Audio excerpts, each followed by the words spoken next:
As we keep getting closer to the remaster, more and more information just keeps coming out. So I thought I'd try and keep everybody updated. So on Thursday, October 26th, a new article on the Paizo blog came out talking about Pathfinder Society and the remaster and a lot of rules about character creation and character redoing because of the remaster. Now, all of these might not be pertinent, especially if you're not playing Pathfinder Society. However, usually Pathfinder Society follows the rules the strictest. So this would be one of the strictest interpretations of Pathfinder Society. Now, there are some caveats to this that they state at the very beginning, but I thought we'd go ahead and talk about it. So my name is Don. I'm trying to be the Sly Strategist, and let's go ahead and get into it. I guess I'll say it again because I kind of feel I have to. It's almost an obligation at this point, but don't sleep on the Paizo blog. There is a lot of really good information in there. But with that being said, let's go ahead and get into this blog post.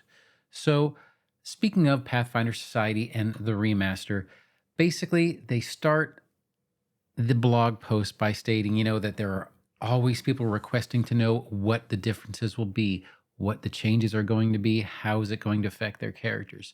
There are a couple disclaimers that they put in at the very beginning, and I'll kind of highlight these as we go. So in this paragraph here, basically they're saying that these are broad stroke rules. These aren't down to the nitty gritty. These aren't the most specific rules possible. There will be a lot more specifics as they get closer and closer to release of the remaster. And when the remaster comes out, there might be some more information that comes out at that point. However, if you're looking for something very specific, and the example they have here is your staff of transmutation, well, they might not have that quite yet. Second one is the rules are in a constant state of flux, basically because they have some questions that they're trying to answer themselves internally and how they are going to work through it. But it is coming. They're going to be putting this information out.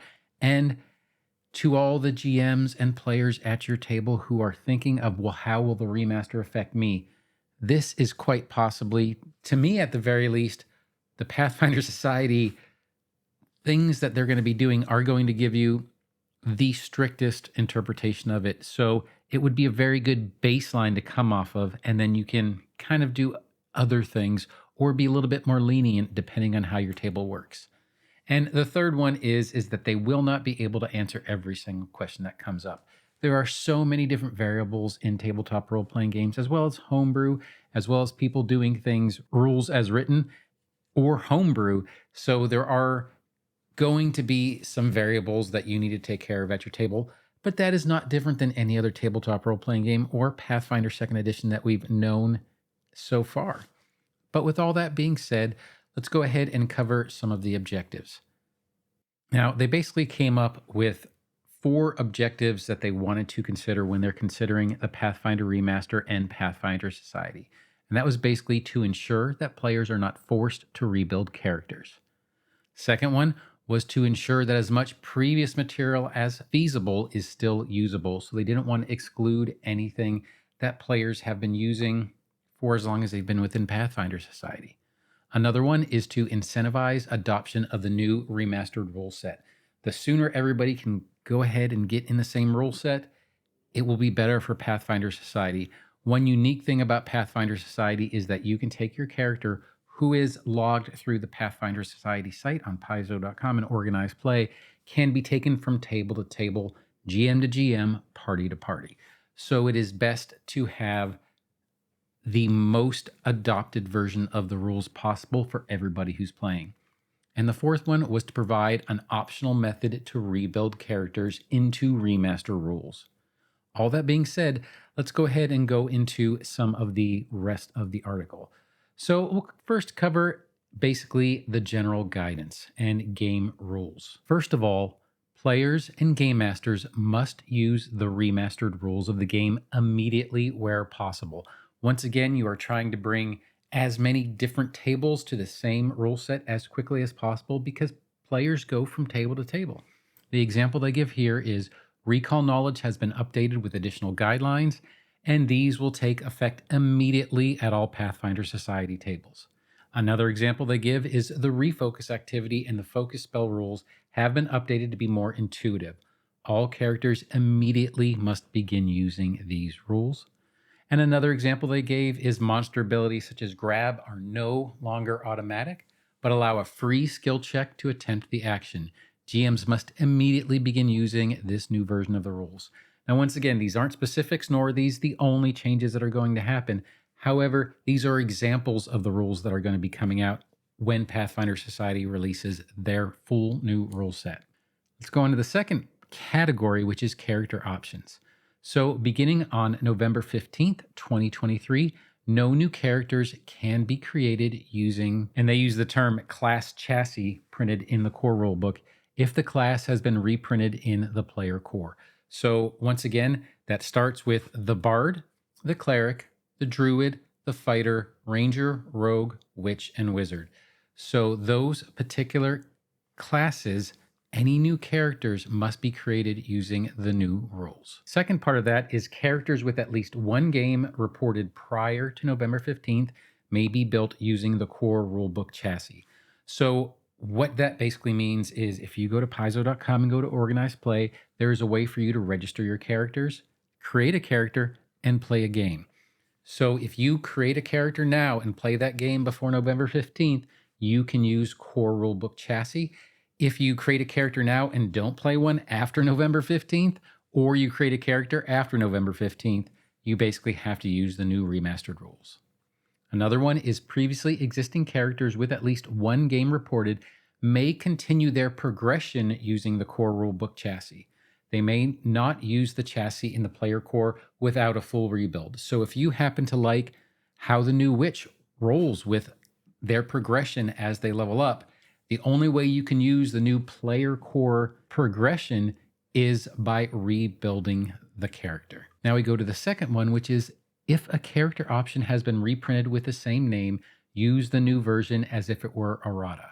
No additional retraining is necessary. So if you are in the middle of a dungeon crawl or in the middle of a forest or somewhere where there are no other players, if you have, the example here is Divine Lance, immediately when you want to start using the remastered rules in your Pathfinder Society, which is going to be after November 15th, Divine Lance has been reprinted with the new remaster compatible rules, and all player characters with Divine Lance must update the spell accordingly. And then we have the third one here, which is if a character option has not been reprinted, characters are free to use the option as previously printed or to select it at any time. And once again, they give you three examples. The first one is the Brooch of Shielding has not been reprinted. Characters may still purchase and use a Brooch of Shielding. Another one is the Produce Flame spell has not been reprinted, but Ignition takes its place thematically. Characters may learn either spell anytime they would learn a new spell and could learn both spells if they so chose. A third example would be the Oracle class has not been remastered and players may still build and play oracles using the rules in the Pathfinder Advanced Player's Guide. Once again, these are examples, not the total of the rules, so there will be more forthcoming. And then the last little exception, which kind of takes place of the second and the third one, which is an oracle who learns Divine Lance may still use the remastered version of the spell. And then they have kind of an extra thing for an oracle, which is an oracle who learns Divine Lance must still use the remastered version of the spell. Even though the oracle can still be built as it would be with the Advanced Player's Guide, you still need to change the spells over to the remastered versions. Now let's go ahead and get into the specific rules. First one, and it's kind of the big one, is alignment. Alignment has been removed from the game. Player characters and non-player characters no longer have alignment, and edicts and anathemas have been brought forth to replace certain aspects of alignments. They are being emphasized. So they're voluntary and they're optional, though certain deities and classes may introduce specific edicts and anathemas which are not optional. And that is something that you kind of knew already, especially if you were a cleric or a champion. There were certain things that you could and couldn't do because you had a certain deity or because you had a certain class thing that required you in order to use it. This will still be the same. The next part of the alignment thing is holy and unholy. So many previously aligned options now have either the holy, unholy, or sanctified traits. At a GM's discretion, enemy abilities which previously have had good or evil traits may now have a holy or unholy trait. And then they have an example, and that would be a Quasit Strikes previously had an evil trait, So the GM at the table may choose to give them the unholy trait, as quasits are demonic creatures. Similarly, a quasit's weakness to good should now be considered a weakness to holy. Then we have a whole nother big section here for wizards, because that once again was a pretty big change. So wizards built using the core rulebook chassis may continue to treat spells that had their spell school removed as part of the remaster as if they have spell schools, but they must otherwise fully update their remastered spells. A little bit of unclear wording, but the examples do clear it up a bit, and that would be an evocation wizard may still select Electric Arc as an evocation cantrip. However, they must use the new damage as printed in the player core. Now, the second thing for wizards was wizards built using the core rulebook chassis may learn new spells printed in the remastered books, but they can never treat them as having a school spell if they did not previously have one. So if you have something that is in the remaster that is not in the old core rulebook, you can't just give it a spell school because it does not. It's part of player core.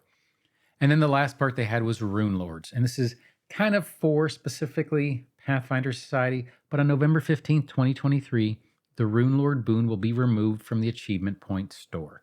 No new Rune Lords may be created after this date until or unless the archetype is reprinted. So until they do reprint that, you can't do anything with Rune Lords. And then the last part of this specific rules is the campaign specific rules and clarifications. So Pathfinder Society characters may not be sanctified to unholy. This is a spiritual successor to the previous ruling forbidding player characters of an evil alignment. So as in the past, you couldn't be Pathfinder Society evil character, you can't be a Pathfinder Society unholy character. Now let's go ahead and move a little bit into rebuilding. Once again, on November 15th, 2023, all characters with at least one game reported are granted one free rebuild. And this doesn't really cost your character anything, and it is a full rebuild. You can completely alter a character's ancestry, class, background, and any options that you selected. You may not alter the adventures a character has participated in, nor may you alter a character's reputation earned. That is all part of Pathfinder Society and part of your character. Those are the things you can't change, but the character itself can be fully rebuilt. Upon rebuilding, your character starts with gold equal to a table that will be published in the future, so we don't really have that information now. However, alternatively, a player character may sell any and all currently held items at face value and purchase new items as normal, so you wouldn't have to discount when you're selling part of your items. The third part of the rebuild is if you use this rebuild, indicate Remaster Rebuild on your character's most recent Chronicle sheet. Chronicle sheet is once again Pathfinder Society Chronicle, which is part of Organized Play.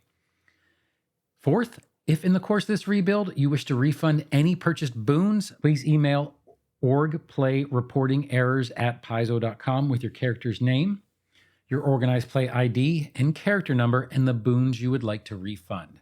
Once again, this is all part of the rebuild, and the rebuild must be used before December 31st, 2024.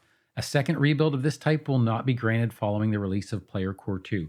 So if you do want to rebuild your character, you can do this until the end of 2024, which will cover when Player Core 2 comes out if your Pathfinder Society character is not one of the ones that's being remastered in the first Player Core. And then there's one thing that they're saying, you can see in the one final change section, and that is that they are going to be removing Pathfinder training from the Guide to Organized Play. Your characters who are already field commissioned may still take the bonus downtime, and they're not going to take away the bonus lores or feat that your characters may have already gained, but new characters cannot use this system. They're basically saying that it wasn't used very much. It's a level of complexity that people weren't playing with, and it doesn't add too much to the program. I do understand, and that's not necessarily my opinion, I do understand that some people love it. However, if you did make, as part of your character creation, that you were part of Pathfinder training and field commission, you actually got extra downtime as well as extra things that you could get for being part of that, as opposed to just being someone who comes into Pathfinder Society fully trained and just fully already an adventurer. However, they did get special things and they could purchase special things. So they do say that everybody loves free items, so they will remain in the form of Pathfinder provisions. So they have a pared down list of consumables which all agents, including the formerly field commissioned agents, may choose from at the start of a mission. And by default, the agents are going to receive healing potions, or they may choose another item or items if they prefer. Basically, they want to make sure that you have enough things to allow you to come back from your missions safe. Now, if you are a Pathfinder Society player, and I fully recommend Pathfinder Society if you're looking for a way for you to be able to play Pathfinder when it's available for you and not necessarily somewhere scheduled, it's a great system, and I do love it quite a bit. But if you do play Pathfinder Society, this is a great way to tell you how you can rebuild your characters. If you don't play Pathfinder Society, this is kind of a glimpse into how you as a GM or you as a player might handle rebuilding your character for when Player Core comes out, as well as Player Core 2 and GM Core. It gives you some idea of where you might go and what changes might be made. Now, I do hope you enjoyed this, and if you did, feel free to like, subscribe, or hit that notification bell. But whatever you do, I hope you have a great day and happy adventuring. Thanks.